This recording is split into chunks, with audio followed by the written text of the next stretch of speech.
This particular NBA season actually might be one where it is not wise for teams who have assets and are looking to flip them before the trade deadline to wait until the absolute last minute to do so, for a couple of reasons. For example, despite not much help, Bojan Bogdanovic of the Detroit Pistons has had a tremendous offensive year. He can spread the floor for a contender. He can create his own offense off the dribble and offense for others.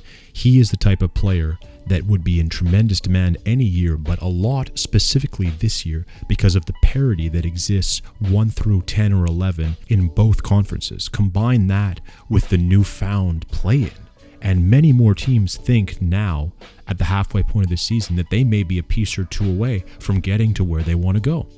And a situation like this with so many potential buyers is unlikely to last. Time usually turns hopeful potential buyers into sellers as the trade deadline gets closer and closer.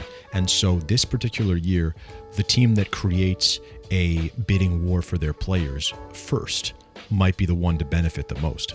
It's also super important to note the more games you can lose this year, the greater chance you have of getting Victor Wembanyama, a generational prospect. So for the Pistons, again, they should trade Bogdanovic as quickly as possible, or at least be shopping him as aggressively as possible to a team like Milwaukee, who definitely need more shooting around Giannis. The Lakers could also make a play for Bogdanovic, and he would certainly fit the need that they have to stretch the floor and give LeBron and AD, whenever he returns, more space to drive the basketball and to post up. But that would also require them dipping into their first-round pick stash, which they've been a bit reticent to do thus far, at least in the last couple of years.